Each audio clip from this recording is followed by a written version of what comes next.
My mom put me in the kitchen at Christmas and said, "Shut up and serve. You don't belong at this table." I served plates all night while my sister opened gifts I'd bought. Then my grandfather walked in, saw the apron on me, and slammed his cane down. "So this is how you treat the one carrying this house? Look, before we jump in, I'll keep this short. If you like what we do here, please subscribe. It genuinely helps the channel grow and keeps us motivated to keep making content like this. We really do appreciate every single one of you. Thank you so much. Now let's get into it. I was wearing an apron at Christmas dinner. Not because I volunteered, not because I enjoy cooking, because my mother handed it to me at 4:15 p.m., pointed at the kitchen and said, "Shut up and serve. You don't belong at this table." I spent the next 3 hours carrying plates to people who were opening gifts I paid for. Then my grandfather walked through the front door, saw me standing in the kitchen doorway holding a gravy boat, and did something nobody in that room expected. He slammed his cane on the hardwood floor so hard the silverware jumped. And what he said next emptied every chair at the table. "My name is Cole. I am 31 years old, and this is the story of the last Christmas I ever spent in my mother's kitchen." That morning, my phone rang at 8 a.m. My grandfather, 84 years old. Voice like gravel, wrapped in something warm. "You going to your mother's today?" "Yeah, Grandpa, same as always." "Does your mother still make you help in the kitchen?" I laughed. "You know how she is." "I do. That's why I'm asking." He was quiet for a second. Then he said, "Save me a plate. I'll be there around 8. I said okay and hung up. I didn't think much of it at the time. He hadn't been to Christmas in 2 years because of his health. He'd told my mother 2 weeks ago that he wasn't feeling well enough to come. But he told me something different that morning. And the difference between what he told her and what he told me is a detail I didn't understand until 7:45 that night. Let me tell you what Christmas cost at my mother's house. I paid the mortgage last month. She was behind. I covered it the way I always cover it. Quietly. From my own account. The house they would be eating. Christmas dinner in would have had a late notice on the door if I hadn't made that transfer 3 weeks ago. I also paid the electric bill, so bought the turkey, bought the wine, and covered the side dishes. The total cost of Christmas at my mother's house was $940. I paid $780. She paid $160. She takes credit for all of it. This has been going on for 7 years.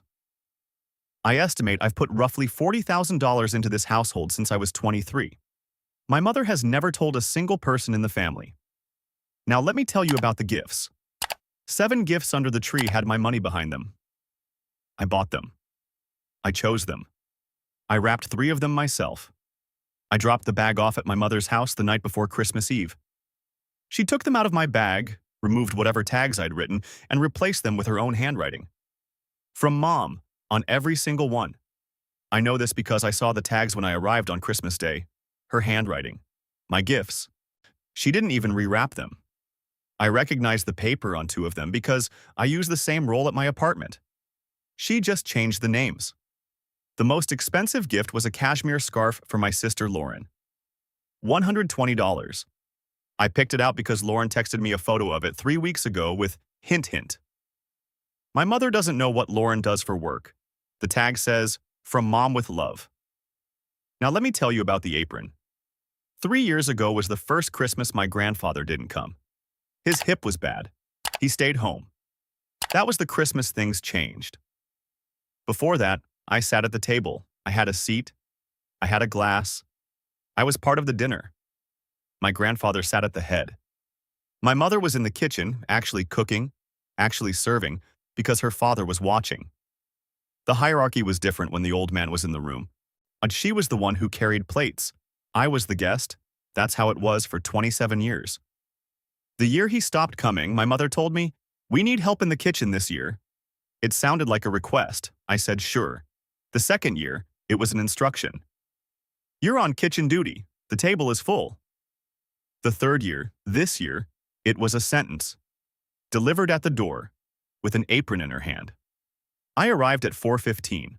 I was carrying 2 bags of wine and a container of the cranberry sauce I make every year from scratch. My mother met me at the front door. She didn't say hello. She didn't say Merry Christmas. She held out the apron. I started to walk toward the living room. She stepped in front of me. Where are you going? To sit down. There's no room. The table is full. 12 chairs, 12 guests. I was 13. She had already done the math and the answer was the kitchen. I brought the wine and the gifts.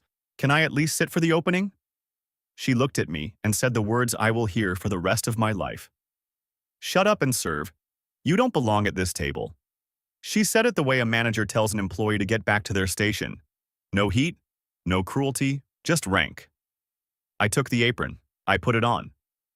Because I always take it. Because she trained me to take it. And because refusing would mean walking away from the family I've been funding for 7 years. And I hadn't given myself permission to do that yet. Let me tell you about the 2 rooms. The dining room had 12 people. Candles. Wine glasses. A centerpiece my mother arranged that morning from flowers I paid for. The table was long and covered in a cloth she brings out once a year. My sister Lauren was seated near the head with her husband Derek. My Aunt Patricia was beside my mother. Cousins. A neighbor. Lauren's best friend who comes every year. 12 people. Laughter, music from a speaker on the sideboard. The sound of a family having the best night of their year. The kitchen had one person. Me. I stood at the counter in an apron that smelled like dish soap. The kitchen was warm from the oven and the steam from pots, and the heat from a dishwasher running its 3rd cycle. Through the open doorway I could see the dining room. The candles. My sister laughing. My mother at the head of the table with a wine glass, looking like the woman who made this evening happen. I was the one who made this evening happen. But from where I was standing, you would never know it. Dining room. I carried the turkey to the table. 12 people cheered. My mother looked at it with the satisfied expression of someone surveying their own work and said, I've been working on this all day. I brined that turkey 2 days ago. I seasoned it yesterday. I drove 40 minutes to her house at 5 a.m., put it in the oven, and spent 3 hours basting it while she slept.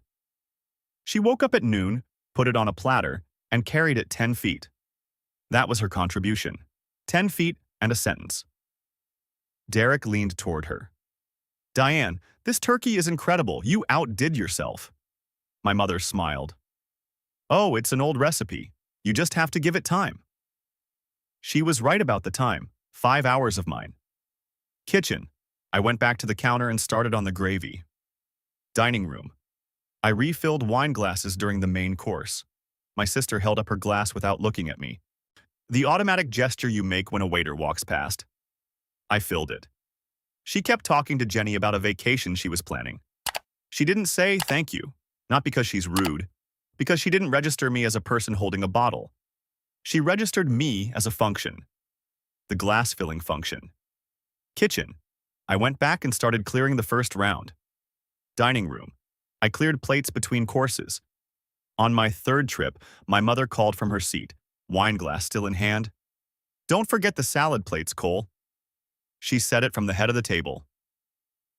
Directing me the way you direct staff at a catering event. I was carrying 4 plates. I stopped walking. I stood in the doorway between the kitchen and the dining room, 4 plates stacked in my hands, and I looked at her. I didn't say anything. I just stood there, or looking at the woman sitting at the head of a table I was paying for, holding a glass of wine I bought, about to open gifts I purchased, telling me to go get salad plates. My cousin Amy noticed. She looked at me, then at my mother. Lauren glanced up from her phone. The room got half a shade quieter. My mother's smile tightened. Cole, the salad plates. I walked back to the kitchen. I got the salad plates. But something in the room had shifted. Not enough for anyone to name. Just enough for 2 people to feel it. Amy had seen a man stop moving in a doorway for 3 seconds too long. And my mother had seen something in my eyes that she hadn't seen in 3 years of kitchen duty. The look of a man who almost didn't go back for the plates. Dining room. Lauren opened the cashmere scarf. Or she held it up against her neck, and her face opened the way faces open when you receive something you actually wanted. She looked at our mother with genuine warmth. Mom, this is beautiful. How did you know I wanted this? My mother smiled the smile she saves for moments of maximum performance. A mother always knows. A mother always knows. I was standing in the kitchen doorway holding a dish towel. I bought that scarf on my lunch break 3 weeks ago. Lauren had texted me the photo, not Mom. Me. Hint, hint, the message said, with a picture of the scarf in a department store display case. I went to that store the next day. I picked it up. I paid $120. I wrapped it in paper from the same roll sitting in my apartment right now. I dropped it at my mother's house, and she put her name on it. Because she puts her name on everything I pay for, everything I choose, everything I carry through her door. Kitchen. I turned back to the sink and washed a pot I had used that morning.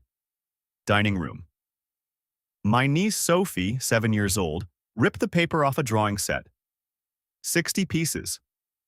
Professional grade-colored pencils and markers in a wooden case.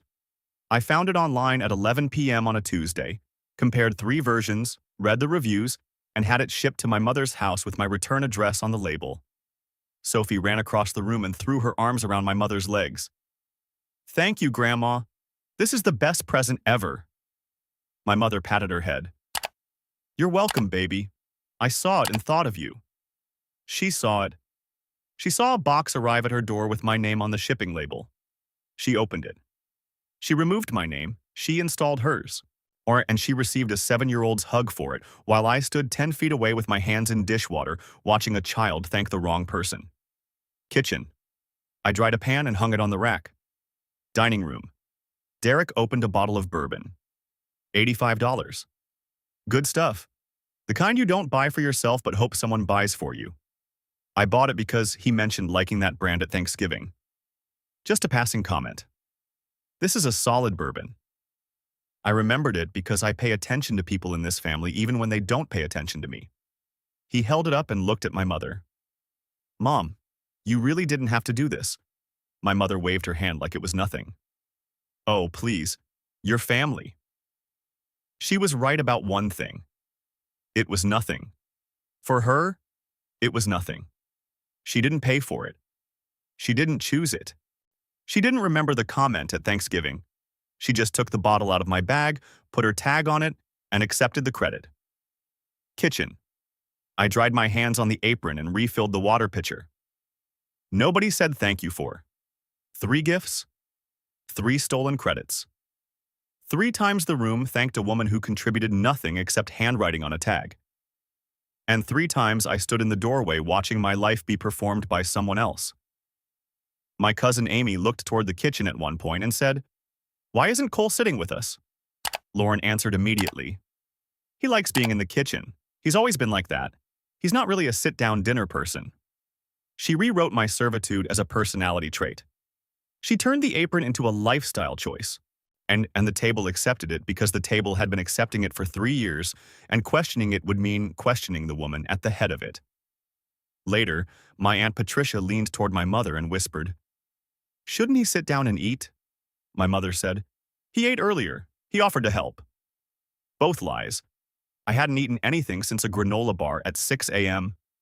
I didn't offer, I was told. Lauren held up her glass again a few minutes later. Empty.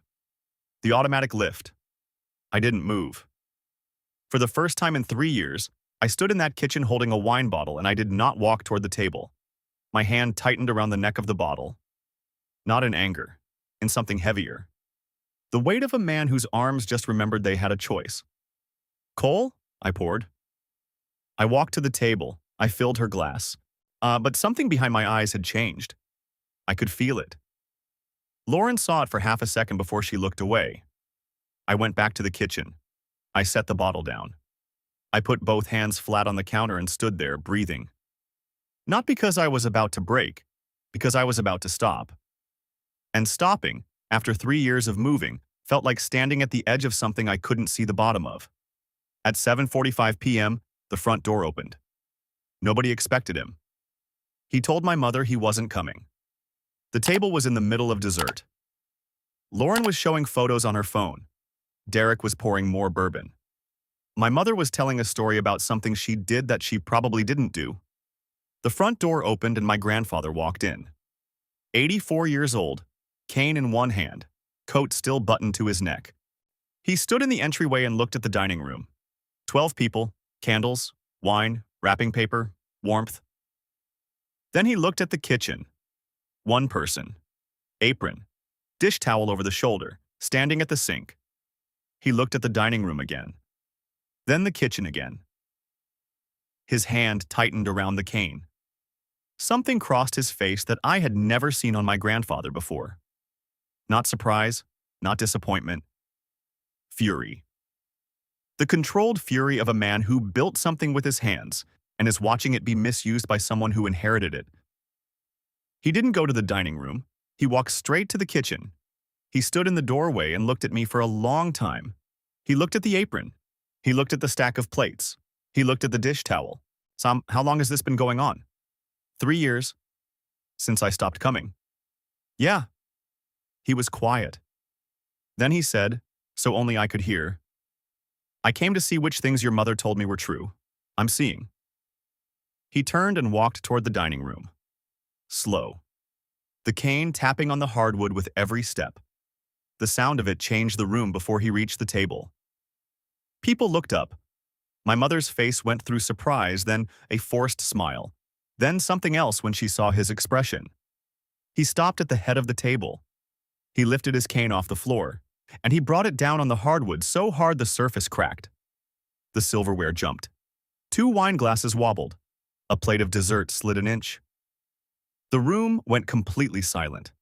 Someone reached over and turned off the music, and the silence became total.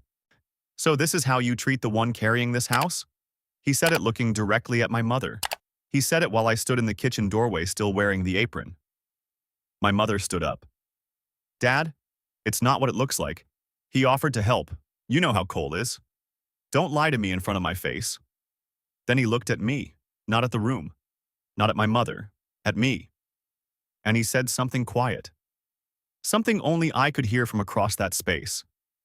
Tell them. 2 words. An old man with a cane giving his grandson the floor. Not rescuing him. Not speaking for him. Handing him the room and saying, your turn. I untied the apron. I pulled it over my head. I folded it once and set it on the counter behind me. Then I walked from the kitchen to the dining room, through the doorway, past the threshold I had been standing behind for 3 years, and I stood at the table for the first time all evening, not serving, not carrying, standing. She told me to shut up and serve, I said.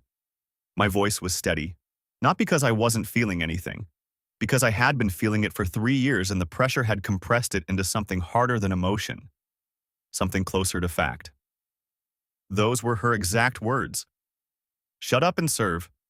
You don't belong at this table. She said it at 4:15 today when I walked through the door carrying 2 bags of wine and the cranberry sauce I make every year. I looked at the table. Every face was on me. I paid for this entire room, the mortgage on this house. I covered it 3 weeks ago because she was 2 months behind. The electric bill, the turkey, the wine, every bottle on this table. I paid for all of it. And she told me I don't belong in it. I turned to the room. Do any of you know who paid the mortgage on this house last month? Silence. The electric bill?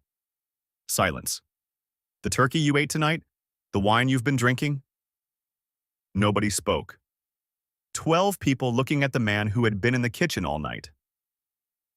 I've been paying for this family for 7 years, $40,000, and she takes the credit and puts me behind that doorway. I picked up a gift from the side table. The cashmere scarf. I read the tag. From Mom. I looked at Lauren. You texted me the photo 3 weeks ago. Hint, hint. I went to the store on my lunch break. I paid $120. I wrapped it. I dropped it off here. She changed the tag. Lauren looked at the scarf, then at the tag, then at me. Her face was doing math it had never done before. I picked up the drawing set, read the tag. From Mom. I looked at Sophie's mother, at my cousin Jenny. I found this online at 11 p.m. on a Tuesday. Read the reviews. Shipped it here. She took my name off the label and put hers on the tag. Sophie hugged her for it while I was in the kitchen washing the pan I used to make the gravy. I picked up the bourbon. From Mom. Derek, you mentioned this brand at Thanksgiving. One comment, I remembered. She didn't even know the name. I set the bottle down. 7 gifts, 7 tags. Every single one has her name on it. Every single one has my money in it. She has been doing this for years. Every Christmas, every birthday. I buy it. She signs it. The room was demolished. Derek was staring at the bourbon like it was a piece of evidence. Amy had her hand over her mouth. Patricia was gripping the tablecloth.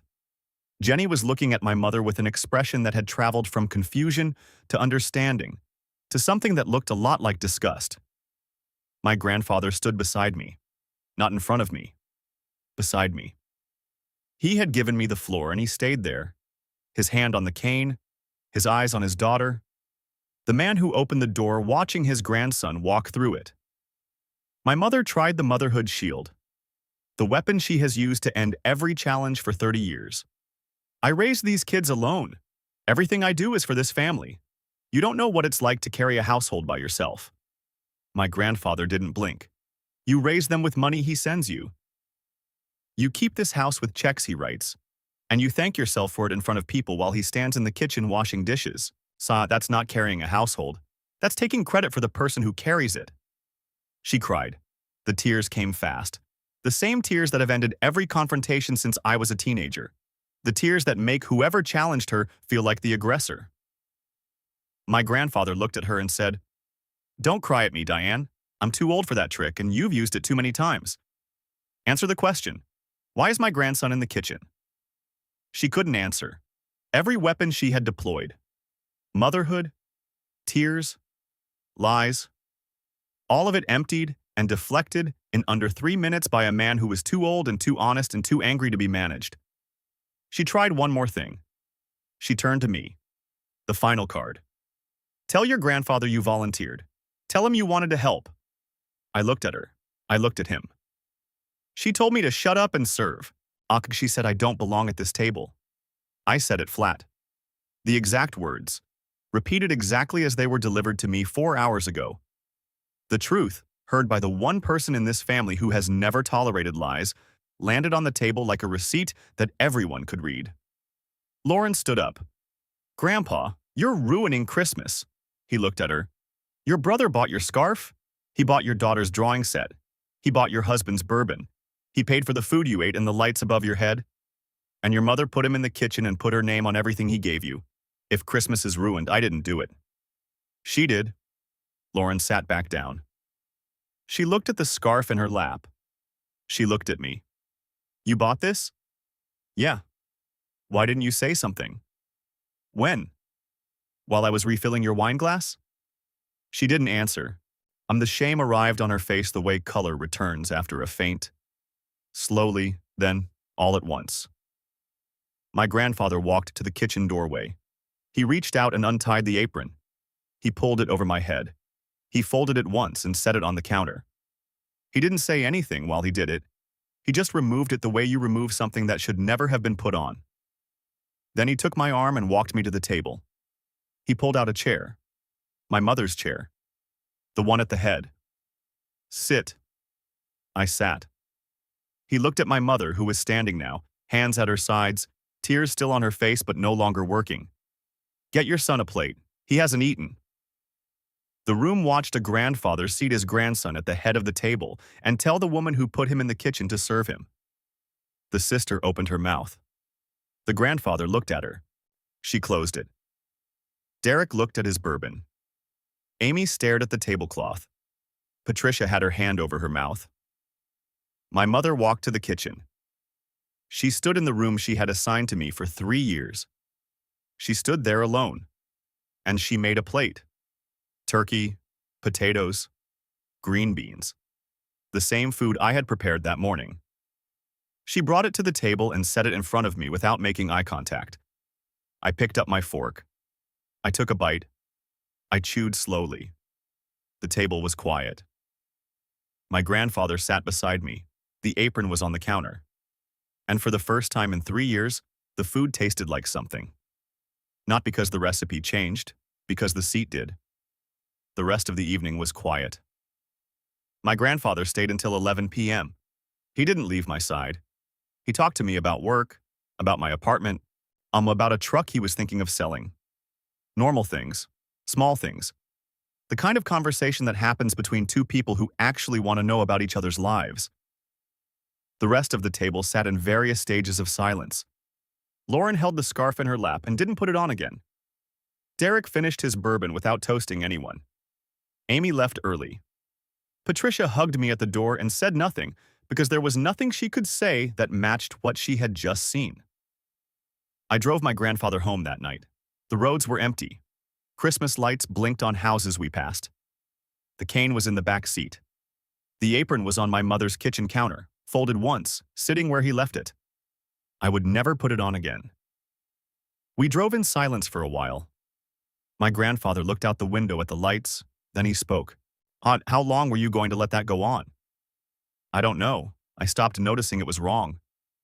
That's the most dangerous part. When it stops feeling wrong and starts feeling normal. That's when the cage becomes furniture. He was quiet for a while. Then he said, "I should have come sooner." "You came tonight, that's enough." "No, it's not." "But it's what I had." I pulled into his driveway. I walked him to his door. He put his hand on my arm. "Next Christmas, you cook in your own kitchen, at your own table, and nobody hands you a thing you don't want to wear." "I promise, Grandpa." He nodded. He went inside. The next morning, Lauren called. She had been up all night. I could hear it in her voice, the ragged edges of a woman who spent 8 hours dismantling something she thought she understood. "Why, I went through every Christmas in my head and I can't figure out how I didn't see it." "You didn't see it because she didn't want you to. And because I never made you look." She was quiet. "The scarf. You knew I wanted it because I texted you the photo." "Yeah." "And you bought it and she put her name on it." "Yeah." "How many times has she done that?" "Every time, Lauren. Every birthday, every Christmas, every gift you've thanked her for in the last 7 years. Most of them were mine." She started crying. Not the way our mother cries. Not as performance. As realization. The specific sound of someone discovering they were the beneficiary of a system they didn't know existed, and that the system ran on someone else's pain. "I called you a kitchen person," to Amy. When she asked why you weren't sitting with us, I heard, "I'm so sorry." "I know." "No, you don't. You don't know how sorry I am." I sat in that chair and held up my wine glass without looking at you, like you were staff, and you filled it. And I went back to my conversation. "Yeah. Cole, I don't know how to fix this." "You start by knowing. That's the first step. Everything else comes after." I hung up, not because I was angry with her, because I needed to sit with the quiet for a while. The quiet of a morning after the loudest Christmas of my life. That Christmas night didn't fix everything. It didn't repair 7 years of invisible checks or 3 years of aprons or a lifetime of credit theft. My mother didn't call to apologize. She called to explain, which is not the same thing. She said I embarrassed her. Yeah, she said I turned her father against her. She said Christmas was ruined. I said, "You put me in a kitchen and told me I don't belong at the table in a house I keep standing. If Christmas was ruined, I didn't do it. Your father just said it out loud. I'm your mother. I deserve respect. You deserve what you give. And what you gave me was an apron and a spot by the sink." She hung up. The next morning, I sat at my kitchen table with my laptop, and I did something I should have done years ago. I canceled the automatic mortgage transfer. I canceled the electric payment. I canceled every recurring payment that had been silently flowing from my account to her household for 7 years. I didn't call her to tell her. I didn't send a message. I just stopped. I'm the way you stop holding something up when you realize the thing you're holding has been crushing you. 2 weeks later, she called. Different voice. The voice of a woman who just opened a bill she can't cover. "Cole, did something happen with the mortgage?" "Yeah, I stopped paying it." "What?" "I stopped paying your mortgage and the electric and everything else I've been covering for 7 years." "You can't just stop." "I can. I just did. You told me I don't belong at the table. I'm taking that seriously. The table, the house, the bills. If I don't belong there, my money doesn't either." She was quiet for a long time. I could hear her breathing change as the math hit her. 7 years of invisible support, gone in one phone call. Not because I was punishing her, because I was done funding a production that cast me as the help. Why, this is the last time I carry a room I'm not allowed to sit in. I hung up. The transfer was canceled. The game was over. But that night fixed one thing. I never stood in a kitchen like that again. Not at her house, not at anyone's house, not with an apron someone else handed me. The next Christmas was at my apartment. Small. 5 people. My grandfather in a chair I bought for him. Firm cushion, right height, armrests wide enough for his hands. Lauren was there, different now, quieter around our mother, louder around me. Derek brought the bourbon this time and handed it to me with both hands and said, "This one's actually from me." I cooked. When the food was ready, I took off the apron and hung it on a hook by the stove. My apron, my hook, my choice. Nobody assigned the kitchen. Nobody took credit for the meal. Nobody served anyone who hadn't served them back. 14 months after that Christmas, my grandfather passed away. Quietly, in his sleep, the way he would have wanted, without anyone making a fuss. At the reading of the will, he left the house to a trust. He left his truck to a cousin who helped maintain it. He left small amounts to each grandchild. To me, he left one item: the cane. The oak cane he carved himself 40 years ago from a piece of wood he found on a construction site. The one he walked with for 2 decades. The one he slammed on my mother's floor on Christmas night so hard it cracked the hardwood and made the silverware jump and silenced a room that had been comfortable ignoring the truth for 3 years. Attached to it was a note. 3 words in shaky handwriting. You always mattered. I held it in my apartment that night. I ran my thumb along the handle where his grip had worn the wood smooth over 40 years. I could feel the shape of his hand in the grain. I leaned it against the wall by my front door. Where it stays. Where everyone who walks in can see it. The crack in my mother's floor is still there. She tried to buff it out twice. It won't go. The floor remembers. The cane remembers too. It leans by my door because an 84-year-old man saw me when no one else did. And he made sure the room saw me too. Thanks for staying until the end. If this one hit something, subscribe. I'll see you in the next one.